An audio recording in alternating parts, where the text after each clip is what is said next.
Goeiemôre matrieks. Ek hoop dit is 'n wonderlike, lieflike woensdagoggend vir julle.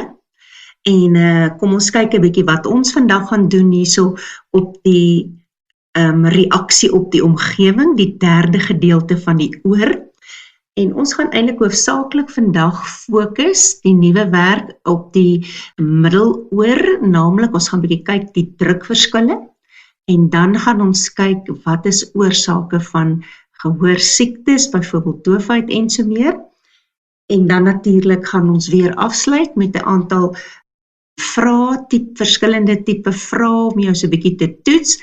En ek het nou al 'n wetenskaplike vraag gebeure vanaf die oog elke keer om te kyk of ons ergens dit kan inpas. So ek hoop ons pas hom vandag in, dat ons bietjie na 'n wetenskaplike voorbeeld ook weer kan kyk. Maar voordat ons gaan begin met die nuwe werk, natuurlik net gou weer so 'n bietjie jou geheue verfris oor die vorige werk, want dit bly maar belangrik dat ons net weer op dieselfde bladsy kom as ons dan begin met die volgende gedeelte. So, my eerste sketsie wat jy nou al vir die derde keer sien, net om jou weer in te lig oor die bou van die oor vinnig. Ons net weer sien, ons het die pinna met die uitwendige gehoorgang, wat die klankgolwe gaan opvang, gaan ons nou weer sien. Daar is die ovaal venster, wat die begin aandui van die middeloor, met die 3 ossicles, die malleus, die incus en die stapes, vas aan die ovaal venster daar, wat weer die begin van die inwendige oor aandui.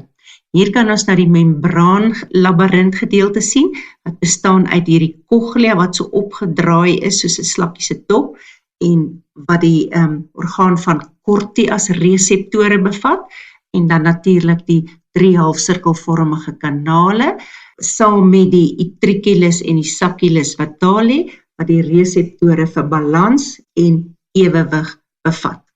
Goed, kom ons gaan kyk vlugtig weer na gister se pad van 'n klankgolf. Nou, ek wil hê jy moet nou op hierdie stadium darm weet dat wanneer 'n klankgolf jou oor binnendring, jou oorskilp vang hom op en hom hier na die uitwendige gehoorgang kanaliseer tot hier by die timpane. Nou is dit 'n klankgolf, maar nou begin hierdie timpaniese membraan vibreer, so nou praat ons van vibrasies verder.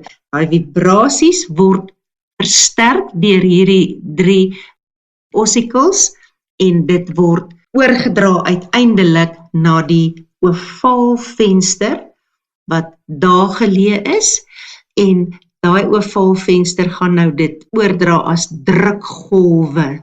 Die vibrasie van die ovaal venster veroorsaak drukgolwe hier in die inwendige oor.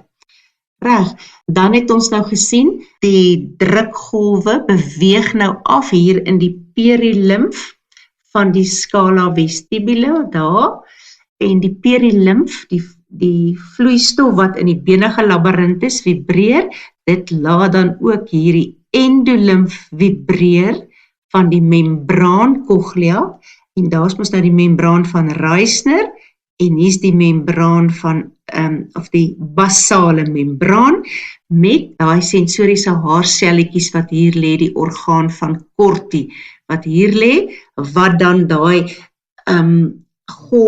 klankgolf gaan opvang. Dis die stimuli, omsit in 'n impuls, en dan via hierdie senuwee vervoer. Dan het ons ook vir mekaar gesê gister, dat hierdie oortollige drukgolwe wat hier is, kyk hierso, hier gaan hy om, en dis die helikotreum, maar ek het hom nie eintlik genoem nie, julle hoef nie regtig eintlik iets van hom te weet nie, ons nou maar nie daar waar hy omgaan, want hierdie is mos nou die scala vestibulum, gaan hy daar om in die scala tympanum, daar sien jy hom so om, en dan gaan daai drukgolf hier teen die ronde venster, wat daar geleë is, uitgedoof raak, en daai ronde venster gaan eintlik so uitbult in hierdie rigting. Goed, so dis nou maar net dat jy weer die pad van die klankgolf sal ken, want het is belangrik dat jy die pad van die klankgolf sal kan vertel, of jy sal hom kan aandui op 'n skets. Goed, kom ons kyk gou na die reseptore vir balans en ewewig, en by hierso het ons die 2 tipes reseptore, die crista En die crista is in die 3,5 sirkelvormige kanale, daar kan jy nou baie mooi sien. Die 3,5 sirkelvormige kanale in 3 vlakke, 90 grade ten opsigte van mekaar, en elkeen het daai verwyde gedeelte. Elke halfsirkelvormige kanaal het sy eie verwyde gedeelte. Daar's een, daar's die ander ene, en daar's die ander een. Dit is die ampullas, en binne in die ampullas kry ons dan die cristas, wat bestaan uit sensoriese haarselle. Soos jy daar sien, kyk, daar is die haartjies mooi ingebed, in daardie kappietjie, die cupula, en dit gaan veroorsaak die prikkel wanneer daai haartjies beweeg. Reg, so dis wat die crista aanbetref, jy moet net weet, ons noem daai reseptor die crista, en hy kom voor in die ampullas van die 3,5 sirkelvormige kanale, omring met endolimf. Dan kom ons by die makulas. Nou die makulas kom in hierdie gedeelte tussen die 3,5 sirkelvormige kanale en die cochlea voor, daai utriculus en die sacculus. En dit bestaan weer eens uit sensoriese haarselletjies. Kyk, daar is die sensoriese haartjies, daar is die selletjie, daar is die senuweeveseltjies, en dit loop dan nou uit om vir ons die groot gehoorsenuwee deel te vorm van die gehoorsenuwee. Reg, dan, anders as by die crista, word hierdie jelly laagie, die otolietmembraan genoem, en dan bo op daai otolietmembraan kry jy klomp klein kalsiumkarbonaat korreltjies wat ons noem otoliete. En hulle oefen 'n bepaalde swaartekrag uit op daardie haartjies, daai sensoriese haartjies, en wanneer jy dan jou kop draai, verander dit. So kom ons kyk gou-gou wat word vir wat gebruik. Die crista, spesifiek as jy 'n vinnige verandering van spoed en rigting van die kop het, en dan soos jy hierdie ballerina of die hele liggaam het, maar dit word opgevang in die ore, so met ander woorde die kopgedeelte se vinnige verandering van spoed en rigting. En dan kan jy ook sien hierso, soos as jy jou kop dan draai, dan gaan hierdie endolimf teen hierdie cupula druk, en dan buig daai haartjies in daai jellylaag, en dan is daar 'n impuls wat na die cerebellum gestuur sal word. En ek gaan nou saamvat om te sê met al twee, wat doen die cerebellum dan met daai impulse. Goed, as ons kyk na die makulas, dan sien ons dit gaan oor 'n kopbeweging, jy gooi jou kop agteroor, of jy gooi jou kop vorentoe, of kant toe, met ander woorde die posisie van jou kop. En elke keer as jy jou kopbeweging verander, dan kan jy sien verander die drukking van hierdie otoliete op hierdie haartjies, en dit is dan die stimuli of die prikkel. Nou, beide die cristas en die makulas vervoer dus die impulse wat ontstaan het via die gehoorsenuwee na die cerebellum toe. En daai cerebellum gaan nou hierdie inligting vertolk en besluit wat moet gebeur, en dan sal hy dan die impuls stuur na die spiere om jou weer regop te kry, of om jou balans of jou ewewig te herstel. Nou sommer net vir interessantheid, wat jy dalk weet, wat jy dalk nie weet nie, is ook selfs in elke spiere, daar aan die eindpunt van die spiere, kry jy ook reseptore. Ons noem hulle die proprioreseptore. En hulle is ook verantwoordelik as daar 'n verandering in jou spier plaasvind, dan tel hy dit ook op, en dit word ook as 'n impuls deurgestuur. Maar vir ons doeleindes werk ons nou vir balans eintlik hoofsaaklik maar met ons ore, ons werk met die oë, en dan weet jy die impuls gaan uiteindelik na die spiere om die balans te herstel. Maar jou spiere tel ook, die reseptore by die spiere tel ook op as daar 'n balansverskywing is. Reg, so dit is dan wat betref die werk wat ons gister gedoen het, die verskillende reseptore wat 'n rol speel. Orgaan van Corti, die makulas en die cristas. Goed, kom ons gaan kyk dan nou, wat gebeur nou in ons middeloor wat druk aanbetref. Nou, eerste ding wat ek eers weer vir jou wil sê is, onthou ons het aan die begin gesê, die middeloor is uitgevoer met 'n slijmvlieslaag. En dis 'n luggevulde holte. En hierdie slijmvlieslaag word voortgesit hier in die buis van Eustachius, wat in jou keel open. Nou, as jy so 'n bietjie terugdink aan graad 10, dan sal jy onthou, ons het gesê slijmvliesepiteel is gewoonlik 'n laagie wat voorkom waar een of ander deel van die liggaam met die uitwendige omgewing in kontak is. En ons middeloor is met die uitwendige omgewing in kontak, want dit open deur middel van die buise van Eustachius direk in ons keelholte. En ons weet ook dat van die funksies van slijm is, dis 'n antiseptiese laagie, so dit hou eintlik skoon hier binne, daar's nie bakterieë of so iets binne in jou oor normaalweg nie.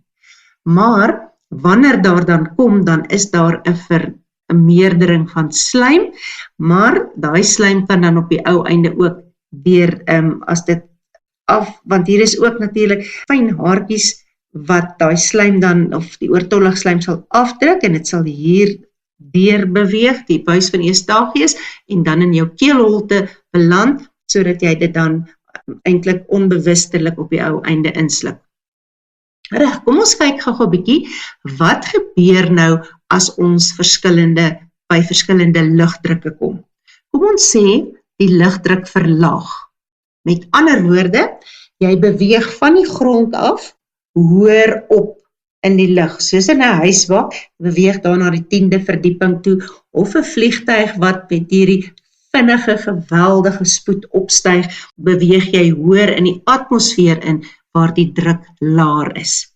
Nou die oomblik as die druk laer is, en jou middeloor se druk is nog hoog, want dit was nou sopas mos gelyk gewees voordat jy begin opstyg het, dan gaan daardie hoë druk die trommelvlies of die tympaniese membraan laat uitbult in die rigting van die buiteoor, want die druk is mos nou hoër hier.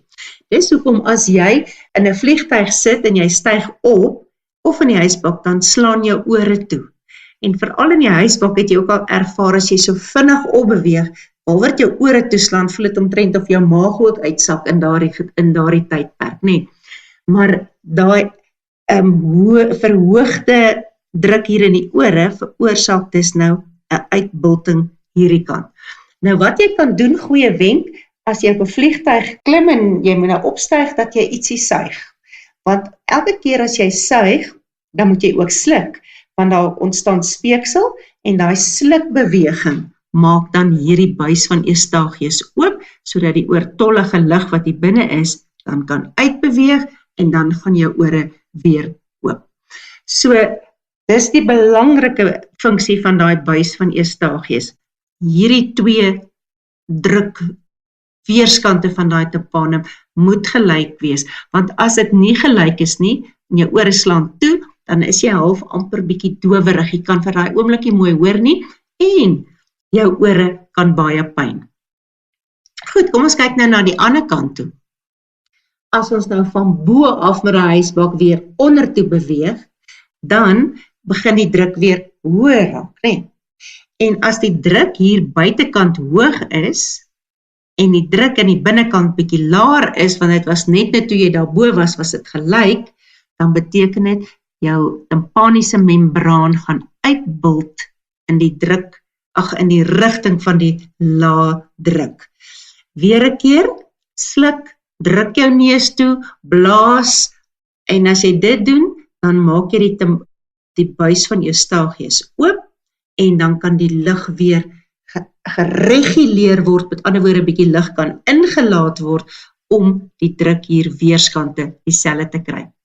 Die van julle wat ook al gescuba duik het, sal ook weet, as jy byvoorbeeld afgaan in die water, dan voel jy ook, jy weet, as jy dit te vinnig doen, of die teenoorgestel as jy te vinnig opkom ook, dan voel jy jou ore pyn, want daai druk van buite af is nou te hoog, en dis hoekom jy aan mekaar moet jou neus toe hou, en jou mond so, eintlik so half jou neus wil blaas met 'n toeneus, sodat jy met 'n toegedrukte neus, sodat jy kan probeer om daai Eustachius buise oop te kry, om die druk te reguleer.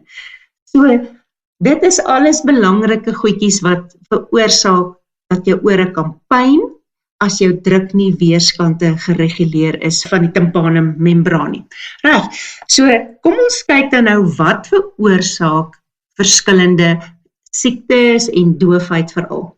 Die eerste een wat ons nou gaan na kyk is middeloorontsteking. Dis 'n baie algemene ding, veral by, soos ek gister ook gesê het, by kleiner babatjies, want omdat bakterieë kan inbeweeg deur die buis van Eustachius.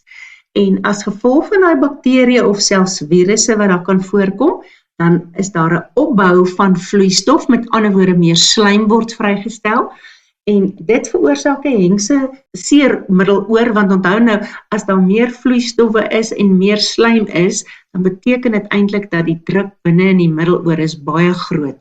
En dan baie keer gaan die oordrom stikken, die trommelvlies gaan stikken en dan kom etter uit.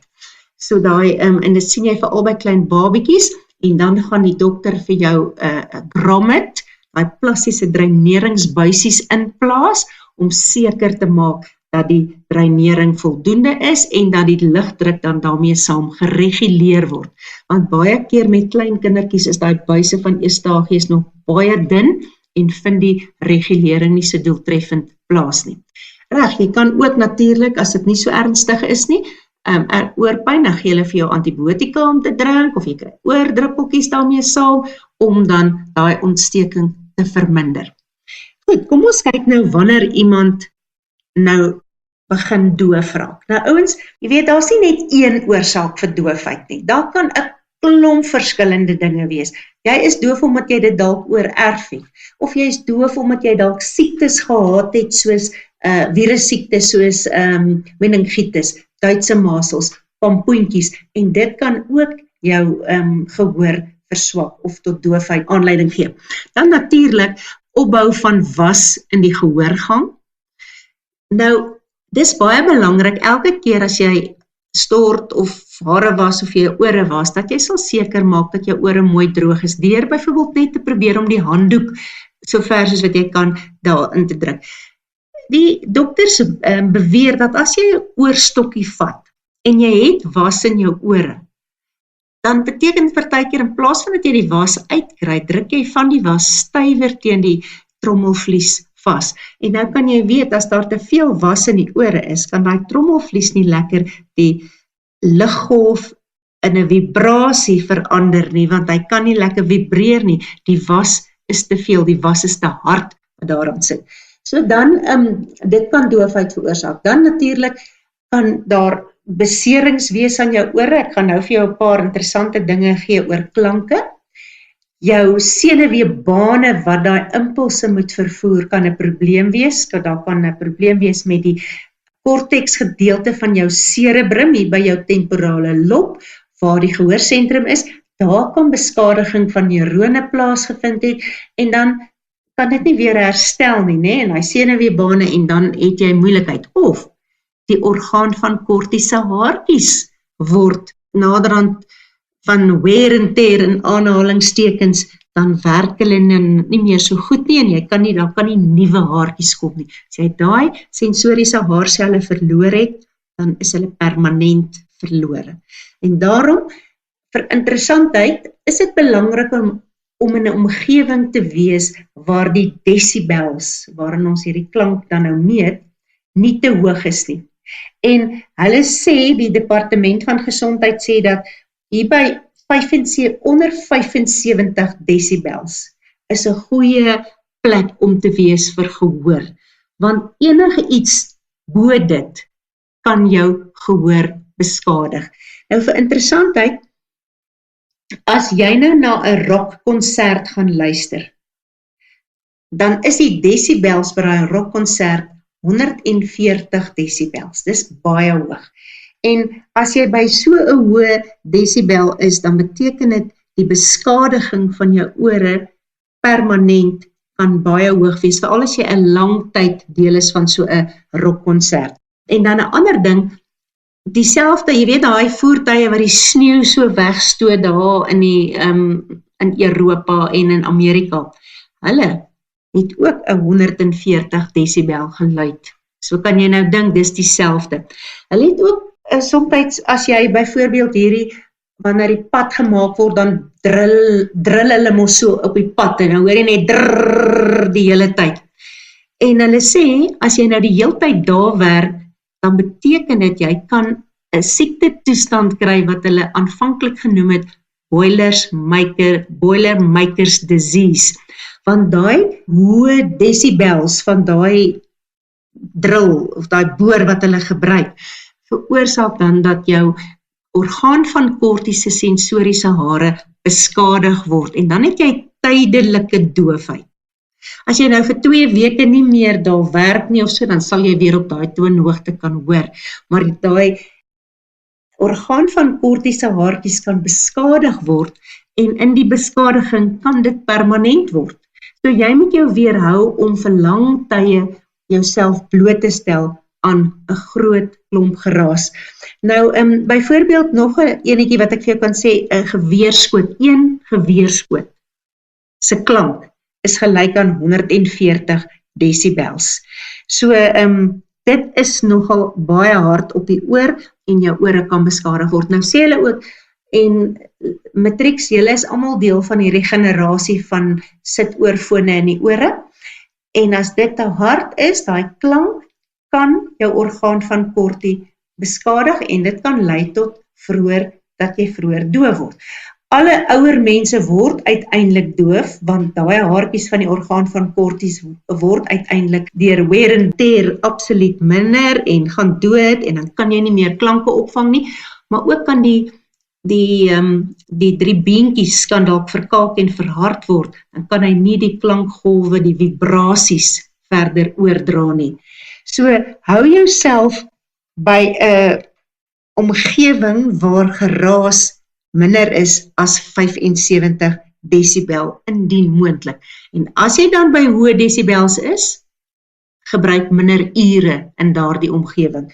Nou, 'n normale gesprek, soos wat ek nou hier met jou praat, is ongeveer so tussen 40 en 60 decibels. En dit is oukei. Daar kan jy nou maar praat.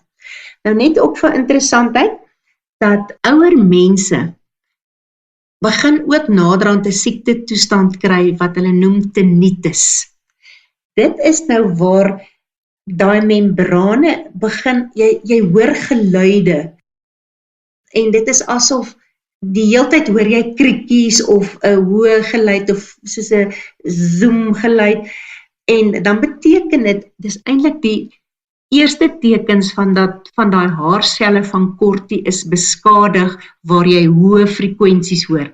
En as die geluid is wat jy in jou ore hoor, wat nie van buite af kom nie, bietjie 'n laer frekwensie het, dan is dit die haarselletjies by die orgaan van Corti, wat die laer frekwensies opvang. En gewoonlik, wanneer mense doof begin word weens ouderdom, dan is die hoë klanke, die hoë frekwentieklanke wat jy nie mooi kan hoor nie. Byvoorbeeld, hulle sê dat 'n ou mens nie 'n muskiet se gezoem hoor nie, daai hoë frekwensie nie, omdat daai deel van die orgaan van Corti mettertyd doodgaan. Goed, sommer net vir 'n bietjie interessantheid. Nou, wat kan ons doen aan doofheid? Somstyds kan jy regtig waar niks doen nie, maar ander kere, soos as dit deel is van jou middeloor, dan kan jy sien, dan kan jy nou dreinering doen, daai grommets, of jy kan medikasie kry, en natuurlik sien ons dat ouer mense begin om 'n gehoorapparaat te dra, want die gehoorapparaat vang die klanke op en vibrasies op, maak dit harder, sodat die persoon dit hoor. En dit sit gewoonlik hier agter die oor, en vandag se dae is dit ook baie heel wat kleiner, is nie meer soos vroeër dat dit hierdie hele groot ding was nie, maar dit help skynbaar dat jy baie mooi kan hoor.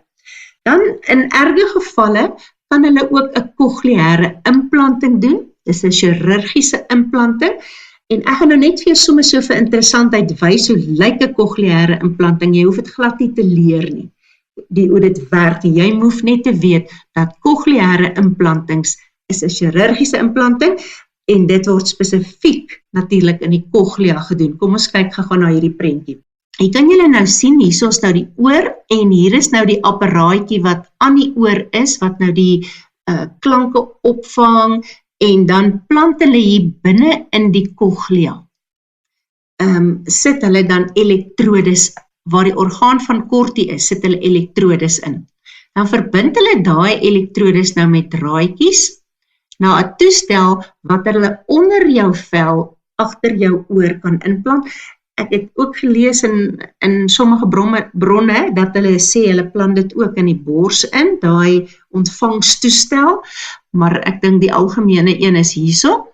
En dan is daar hierdie transmitter wat nou die klank versterk, wat opgevang word. So jy hoor eintlik, so kom ons praat van 'n bioniese oor, die klank word opgevang, versterk en dan via die draadjie daar na die elektrodes van die orgaan, waar die orgaan van Corti moes wees, gestuur, word 'n senuwee-impuls gemaak en dan volg dit presies dieselfde baan as wat dit sou as jy normaalweg gehoor het. Ja, so hierdie is dan 'n cochlea implant, net vir interessantheid. Dan sluit dit nou ons werk af, so kom ons kyk gou na die verskillende vrae wat ek vir jou hier het, wat jy 'n bietjie kan na kyk. En dis almal so half bietjie toepassingsvrae, net om te kyk of jy dit nou mooi begryp. So hier sê ons 'n leerder ry fiets, hy handhaaf sy balans sodat hy nie afval nie. Noem 3 reseptore wat betrokke is by handhaaf van balans. So die vraag sê, noem, geen verdere detail nie, 3. Die eerste 3 word gemerk. So wat gaan jy dadelik noem? Jy gaan natuurlik begin, want is nou vars in jou geheue, oor die crista. Jy gaan praat oor die maculas. En dan moet jy so 'n bietjie terugdink, so 'n week terug, het ons ook gepraat van die fotoreseptore se keeltjies en stafies. Dit is die 3 reseptore wat jy hier sal noem. Nou ja, daar is ook reseptore, soos ek nou gesê, die proprioreseptore in die spiere, maar ons doen dit nie eintlik nie, so daai een gaan jy maar net vir jouself onthou as 'n 4de een, as hulle 3 vra, dis die 3 wat jy gaan sê, crista, macula, fotoreseptore, en dan sal ek in hakkies daar skryf, keeltjies en stafies, dan weet ons is reg. Goed, dan sê die volgende een, bespreek die rol van die inwendige oor in die handhawing van balans. Nou, hulle vra nie hier is spesifiek, as jy jou kop sou vinnig draai, of as jy jou kop vorentoe of agtertoe tilt nie, hulle vra nie algemeen die rol van die inwendige oor in die handhawing van die balans. So, ek sal weliswaar dan nou begin om te sê, by die 3 sirkelvormige kanale, waar die cristas is, en dat daai verandering in spoed en rigting, die crista sal stimuleer, die endolymf gaan teen dit bots, en dit gaan dit stimuleer om 'n senuwee impuls te maak. Dan gaan ek nou net eers daar stop. Dan vat ek die maculas, en ek sê die maculas in die triculus en die sacculus, wat verantwoordelik is om swaartekrag of die verandering van die kopbeweging vas te stel. Dit gaan 'n impuls word, wat dan gestuur word na die cerebellum. So beide die crista, sowel as die macula se senuwee impulse, word na die cerebellum gestuur, by die impuls vertolk, en dan na die spiere, om die balans te herstel. So maak asseblief die vraag klaar, want hulle vra oor die handhawing van balans. En die handhawing van balans beteken, dit gaan nie net tot by die cerebellum nie. Die impulse moet ook na die spiere gaan, om daai balans te handhaaf. Reg. Goed, hier het ons nou eintlik hierdie wat ons reeds gedoen het, maar kom ons kyk vinnig na hom. 'n Persoon ry van die grondvlak tot by die 10de verdieping, sy ore slaan toe, spreek wat gebeur het. Goed, as hy opwaarts beweeg, dan beteken dit mos nou die lugdruk in die uitwendige oor is nou minder, die hoër lugdruk in die middeloor, en die trommelvlies gaan nou na buite uitbult. En nou is daar geen vibrasie nie, en jou ore is dan toegeslaan. Hier het ons 'n 4de enetjie, 'n valskermspringer het 'n ewige verkoue, wat sy buise van Eustachius met slijm geblokkeer het. Ons weet verkoue, meer produksie van slijm, so dit beteken eintlik dat die hele regulering van die lugdruk gaan moeilik wees in daardie buis van Eustachius, want hy's toe. Terwyl hy nog verkoue onderlede het, besluit hy om tog te gaan spring. Met die opstyg in die vliegtuig voel hy 'n ewige pyn in sy ore ontwikkel. Nee, want nou gaan ons op, so die lugdruk buite is laer en in die middeloor is daai lugdruk nou hoog en nou kan dit nie deur die buis van Eustachius beweeg nie, né? Toe hy op 3000 meter uitspring, bars sy trommelvlies na buite. Presies wat ons net nou gedoen het. En dan is die antwoord, die vraag hier, verduidelik. Met ander woorde, verduidelik, maak 'n stelling en gee 'n verklaring of gee 'n oorsaak en gee 'n gevolg. Nou ons het hom nou al gedoen, so die verduideliking sal hier wees, die druk aan die buitekant het verlaag met die opbeweeg, met ander woorde in die uitwendige oor. Dan is die middeloor se druk hoër en hy's verstop.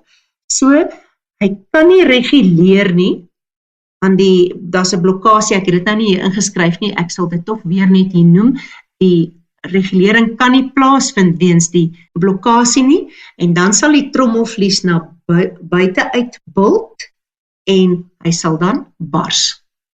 Goed, nommer 5 is vreemde vraag, waarom is die teenwoordigheid van lug in die middeloor noodsaaklik om goed te hoor? So hulle vra net, hulle vra 'n vraag en dan sê hulle gee 2 redes. Jy hoef nie vreeslike bespreking te doen nie, jy moet 2 redes gee. Nou die eerste een sou ek sê, gaan oor die buis van Eustachius wat die lugdruk weerskante moet konstant hou, sodat daar vibrasies opgevang kan word. Dis die eerste ding. Die tweede ding is dat die oordrag van daai vibrasies gebeur in daai liggevulde holte, want daai artikulering van daai 3 klein ossicles gebeur in hierdie liggevulde gedeelte om dit te versterk.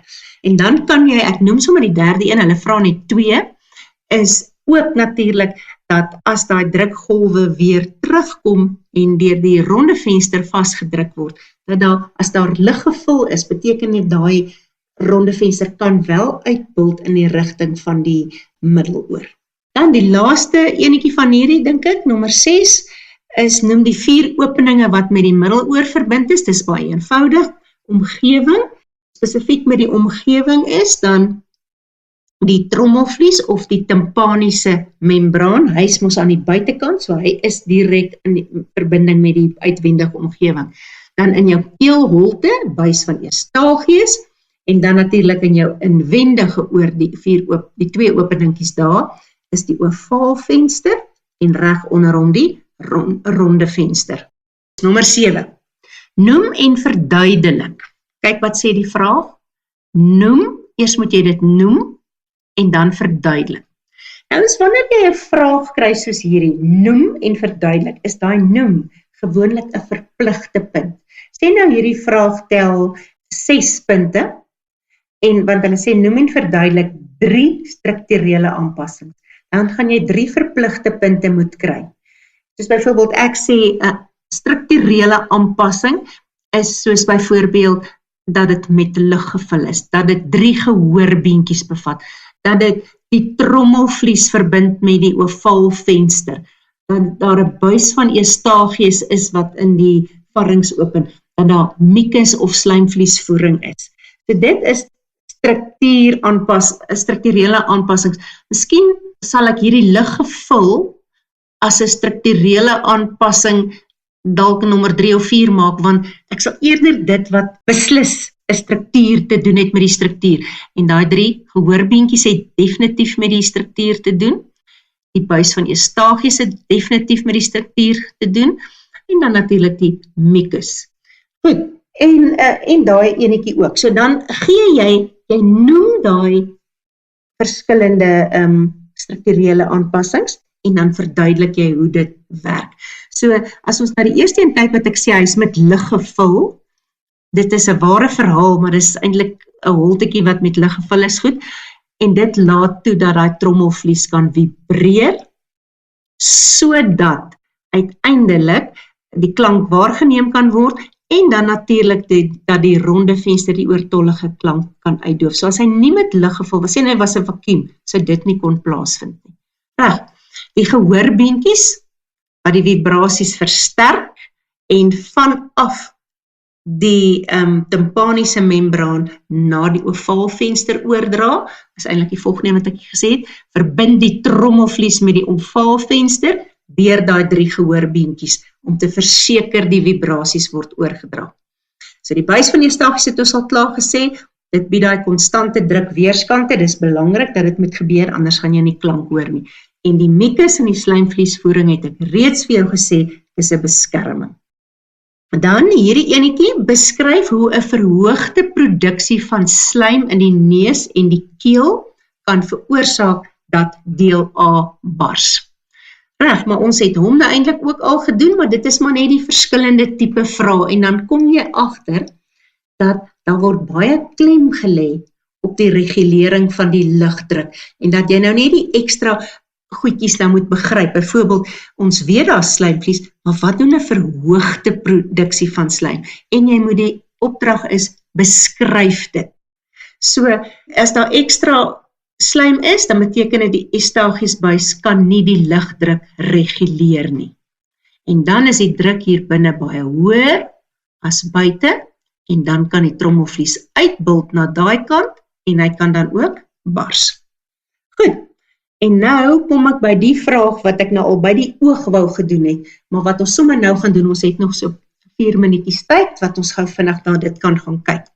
Nou ons, hoekom ek vir jou nou die dag die wetenskaplike metode gedoen het, is omdat jy kan verseker wees, dat jy al hoe meer vrae gaan kry, wat soos hierdie lyk. Baie leeswerk, en moenie dat leeswerk jou onderkry nie, het genoeg tyd lees. Kom ons lees vinnig hierdie ene. Motorbestuurders het vinnige reaksies nodig om ongelukke te vermy. 'n Leerder gebruik 'n rekenaar om die reaksietyd te meet. Die rekenaarskerm wys 'n verkeerslig wat rooi is. Die verkeerslig verander dan na groen. Die onderstaande diagram toon die verandering wat die persoon op die rekenaarskerm sien. Wanneer die verkeerslig na groen verander, moet die persoon die rekenaar se muis so vinnig as moontlik druk. Die rekenaarprogram werk die tyd uit wat dit neem om te reageer as die lig van kleur verander. Die leerder het elke afmeting 3 keer gedoen om die gemiddelde waarde te bereken. Die onderstaande tabel toon die resultate. So nou sien ons, hulle, om hulle resultate daar 'n bietjie geldig te maak, het hulle elke afmeting 3 keer gedoen. Dis maar min, maar hulle het dit so gedoen. So kom ons kyk wat sê die tabel nou. Die tabel gee vir ons nou ouderdom in jare, die verskillende ouderdomme, en die gemiddelde reaksietyd van elke ouderdom. En dis nogal angswekkend om te sien, as jy 30 jaar oud is dit jou reaksietyd, en as jy 60 jaar oud is, kyk hoe stadig word dit nou, 75 nog stadiger en nog stadiger. Interessant. Nou sê hulle vir ons, die eerste vraag, teken 'n lyngrafiek om die resultate in die bostaande tabel te toon. So, ek gaan hom heel laaste doen, want ek wil soms 'n bietjie oor die grafiek praat waar jy gaan punte kry, en dan gaan ek hier ander eerste doen, maar die opdrag is teken 'n lyngrafiek. Nie 'n kolom of 'n histogram nie, 'n lyngrafiek. So maak seker dat jy die regte opdrag uitvoer. Goed, nou gaan ons verder, ek gaan nou terugkom soos ek gesê het. Sommige mense dink dat ouer mense, wat in die ouderdomsgroep 75 tot 90 is, nie toegelaat moet word om motor te bestuur nie. Gebruik die inligting van die tabel om te verduidelik hoekom dit meer gevaarlik is vir ouer mense om 'n motor te bestuur. Nou, dit is nou die eerste vraagie wat jy moet doen nadat jy nou die tekening gedoen het. Wat gaan jy nou sê? Hoekom op grond van hierdie is dit gevaarliker vir ouer mense? So jy moet dit nou verduidelik, dis die opdrag. So jou verduideliking gaan berus op die volgende. Dat hoe ouer die mens is, hoe stadiger of hoe langer neem hy om te reageer. En nou kan jy maar dink, as jy langer neem om te reageer, kan jy makliker veroorsaak dat jy of makliker 'n ongeluk veroorsaak. En dit is presies wat dan hier gebeur. Daar is 'n vinnige toename, sê my antwoord, in die reaksietyd in ouer mense. Bedoelende toename is dit vat langer. Die millisekondes is hoër, né? En dan 'n stadiger reaksietyd kan moontlik ongelukke veroorsaak. En dit is dan jou verduideliking. So jy het eers gesê, wat is die stellingkie gemaak het, wat jy nou daar gesien het in die tabel, en dan het jy hom verklaar, hoekom is dit dan nou 'n probleem, as jou reaksietyd stadiger? Natuurlik kan jy makliker in 'n ongeluk betrokke raak. Goed, dan kom ons by die laaste vraagie, voor ek by die grafiek kom, gee een manier, hoe die leerder die betroubaarheid van die resultate kan verhoog. So hulle vra nie verduidelik dit nie, hulle sê, gee een manier. En nou ja, ons het gesê, by betroubaarheid is daar 2 goed wat jy kan doen. Jy kan of sê, herhaal die eksperiment meermaal, hulle het maar 3 keer gedoen. Of jy kan sê, vergroot die steekproef. Enige een van daai gaan oor die betroubaarheid. Ons het gesê, geldigheid gaan oor die fisiese uitvoer van die wetenskaplike eksperiment. Goed, kom ons kyk gou 'n bietjie na daai grafiek wat ek vir jou net nou, wat hulle nou vir jou gevra het, jy moet doen, die lyngrafiek. Ek wil net gou vir jou 'n paar dinge sê oor 'n grafiek wat belangrik is. Nou, die eerste ding is, sorg dat jy die korrekte grafiek teken, want ek wil ook vir jou wys hoe merk ons dit. Kyk nou daar, die korrekte tipe grafiek is 1 punt. So sê nou jy het 'n lyngrafiek geteken en al jou inligting het jy verkeerd gemaak, dan kry jy al jou punt want jy het 'n lyngrafiek gedoen. Dan kry jy 'n volgende punt as jou opskrif vir die grafiek korrek is. Ek wil aanbeveel dat as jy jou opskrif begin, dat jy altyd sal sê 'n lyngrafiek of 'n histogram of 'n kolomgrafiek of 'n sirkelgrafiek en dan sê jy die 2 asse wat hierby betrokke is, noem jy volledig in jou opskrif. Maar begin hom met die tipe grafiek wat jy gedoen het. Goed, so in hierdie geval het ons nou gekyk na die gemiddelde reaksietyd, ons het dit in die tabel gesien, as ons teruggaan na die tabel toe, dan sal ons sien, dit gaan oor gemiddelde reaksietyd, ouderdom in jare. Nou weer 'n keer, hierdie ouderdom in jare is die een wat jy bietjie manipuleer, want jy gaan nou kies, 30-jarig is 45, 15 jaar verskil uit mekaar het jy gekies. So dit gaan op jou x-as kom, maar ons weet nie, wat is hulle reaksietyd, voordat ons hulle nie fisies getoets het nie. So hierdie is die vraagteken wat op jou y-as gaan voorkom. So kom ons kyk gou verder hierso. So hier sien ons ouderdom in jare, en daar het ons die reaksietyd in millisekondes. Ouens, skryf die eenheid by. As daar 'n eenheid is, dan skryf jy dit by, want dit tel vir jou punte.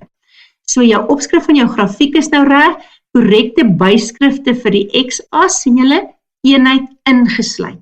Dus jy net gesê het ouderdom, dat jy nie daai punt gekry nie, want jy moes jare bygevoeg het. So moenie onnodige punte verloor, omdat jy nie ordentlik die vraag lees en te lui is om alles in te skryf nie. Reg, dan die volgende, so dit het 'n punt getel, dan die volgende korrekte skaal vir die x en y-as, en kan julle sien, hulle voeg nou klomp goed by mekaar. Vroeger het jy net vir die y-as 'n punt gekry vir 'n korrekte skaal, of net vir die x-as. Nou moet jy albei reg hê vir die punt. So belangrik, jou intervalle, hier moet dieselfde wees, hulle het in 15s gewerk, hier het hulle in 100s gewerk. Jou intervalle kan verskil tussen die x en die y-as, natuurlik kan dit, maar dit moet net dan van daar af die regte korrekte intervalle hê. So dit het 'n punt getel. Dan die feit dat jy jou punte gestip het, korrek gestip het, daar so die kolletjies, en dan natuurlik, as jy dit verbind het, dan het jy die punt daar gekry van, dis 'n lyngrafiek, want jy moet die punte verbind, dis 'n lyngrafiek. Reg, so nou het jy sommer ook 'n idee hoe ons dit merk. Ek bedoel, jy weet dit sekerlik ook al, want jy het al verskeie grafieke geteken in toetse en eksamens, maar let maar net op na dit wat ek vir jou sê. Goed, ouens, dan sluit ek nou die oor af vandag met hierdie laaste vraag. Dan gaan ek môre, en ek vermoed dat môre dan die laaste gedeelte gaan wees van die Wolkskool, En dan gaan ek bietjie met jou hersiening spesifiek doen oor meiose, want ek het agtergekom, by meiose is daar partykeer nog 'n probleempie en dan gaan ons na vrae kyk. Reg ouens, lekker dag vir julle, totsiens.